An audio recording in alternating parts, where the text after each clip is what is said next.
ازيكم يا حلوين، عاملين ايه؟ نعمل ميك اب توتوريال مع بعض. لوك يكون سيمبل وبسيط واعتماده على الايلاينر.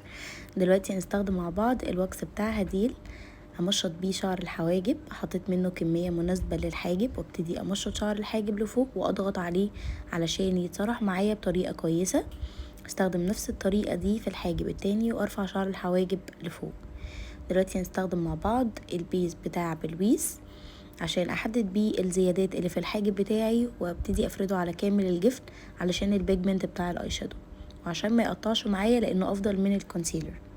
دلوقتي نستخدم مع بعض الهايلايتر الجليتري من ندى سالم شبيه فينتي بيوتي. حطيته في المدمع بتاع العيون واستخدم الباليت بتاعه نوتي من هدى بيوتي على كامل الجفن. اخدت الدرجة وابتديت ان انا ادمجها بدواير على الجفن كله، بس هنغمق معانا الاطراف، يعني هنبتدي ندخل باللون من بره لجوه. ودلوقتي هنستخدم مع بعض الجل بتاع انجلوت عشان ارسم بيه الايلاينر زي ما اتفقنا. اللوك بتاعي كله اعتماده على الايلاينر. ابتدي ان انا اخد السحبة بتاعتي وابتدي ان انا املأ الفراغات بتاعتها. مليت الفراغات بتاعت الرسمة بتاعتي واروح اعمل الايلاينر الناحية التانية اوف كاميرا ونرجع مع بعض نكمل. دلوقتي نستخدم كلارنس التونر، هبتدي احط منه على القطنة كمية مناسبة وابتدي اوزعه على الاماكن اللي فيها مسامات. ومهما كانت البشرة نظيفة التونر عامل اساسي جدا في ان انا استخدمه قبل ما احط المرطب. ههيئ البشرة بكلارنس المرطب على كامل البشرة، ابتدي ان انا افرده وهستخدم بعديه مرطب كيكو علشان ادي البشرة يكون جلوي شوية. ابتديت ان انا احط كمية برضو مناسبة منه على كامل البشرة وابتدي ان انا اوزعه. استخدمت جورج ارماني تحت العيون علشان الترطيب هو من افضل المرطبات، هو والمرطب بتاع كيلز. ابتديت ان انا احطه تحت العيون كمية قليلة منه بترطب ترطيب عالي جدا. استخدمت الهايلايتر بتاع شيجلام. ودلوقتي هنستخدم الكونسيلر بتاع كاركتر اكنسل بيه الهالات، الدرجة دي غامقة على اورنج شوية عشان اكنسل بيها لو في تصبغات او في هالات تحت العيون. ابتديت ان انا افرده بالبرش، البرش بتاعتي من عند جي اس بيوتي، وابتديت ادمج بالبيوتي بلندر علشان اسحب الكمية الزيادة اللي انا مش محتاجاها. استخدم الفاونديشن بتاع جيفينجي وبي بيرفكت، بي بيرفكت من عند مرمر. ابتديت ان انا افرده على كامل البشرة، عملت الميكس دوت وابتديت ان انا احطه على البشرة بالبرش بتاعت سوما من كلاشز. البراش دي من افضل البراش اللي ممكن نستخدمها واحنا بندمج الفاونديشن او الكونتورينج او بنحطهم. واستخدمت بيوتي بلندر من عند مريم فؤاد من كلاشز برضو. استخدم الباليت بتاعت ميك اب فوريفر علشان اعمل كونتور بتاعي. انا مش عايزه الكونتور بتاعي يكون ظاهر قوي فهستخدم درجه تكون فاتحه. ابتدي ان انا ابرز بيها الخدود بتاعتي واحدد بيها الجبهه. ابتديت ان انا احطه على الخدود وحددت الجبهه بتاعتي، وطبعا ده كله رغي في النص وضحك كتير. حطيت الكونتور بتاعي وعملت لها طابع الحسن، انا بحب اعمله دايما للعرايس بتاعتي.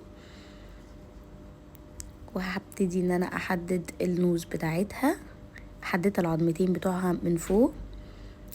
وبعد كده هحدد الجزء السفلي برضو هنزل بيه على انحف. استخدمت الشيجلام على الخدود وعلى طابع الحسن بلاشر كريمي، وابتديت ان انا ادمج بالبروش بتاعت بلوسوم للكونتورينج.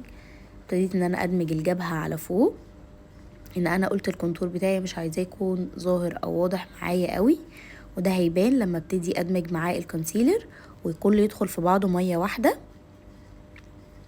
ابتديت ان انا ادمجه واطبطب، مش بمسح، انا بطبطب بالبرش بتاعتي مش بمسح.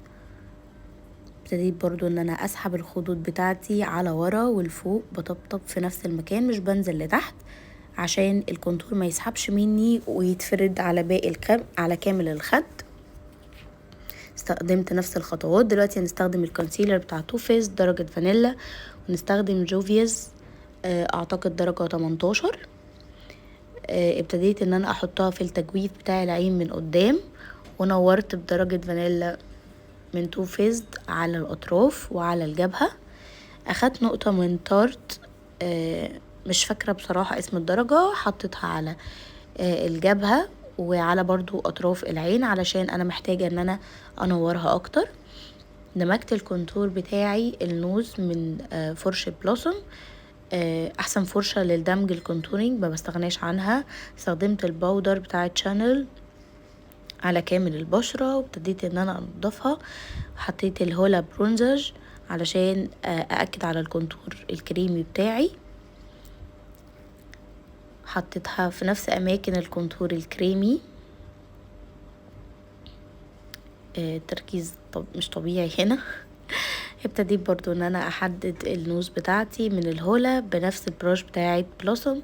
استخدمت البلاشر بتاعي من اوفيس، برضو مش فاكرة الدرجة بس هي على بينك شوية. ابتديت ان انا استخدمها على الخدود. حددت تحت العيون، حطيت الكومباكت باودر بتاعت ميك اب فور ايفر وحددت الكونتور بتاعي من تحت. ابتديت ان انا استخدم نفس الالوان واستخدمت الكحل بتاع عهود داخل العين لانه سواده فاحم جدا، ونفس الالوان بتاعت فوق اضطريت ان انا استخدمها تحت ولكن غمقت فيها شوية. بالت الحواجب بتاعتي الباودر من عند جوسي بيوتي، استخدمتها بس على الفراغات عشان اظبط بيها الحاجب. ركبت الرموش بتاعتي من مريم فؤاد، والهايلايتر بتاعي من ندى سالم ومن مرمر بيوتي. ده الفاينل لوك بتاعنا. وطبعا هنبتدي نحدد الروج بتاعنا بالكونتور. انا بحب اعمل كونتورنج للشفايف الاول للفوليوم وبعد كده ابتدي احط درجة الروج بتاعتي. استخدمت درجة الروج بتاعتي من بيرلز بيوتي، واستخدمت الجلوس بتاع ندى سالم حلو جدا. وده كان الفاينل لوك بتاعنا على الموديل مريهان.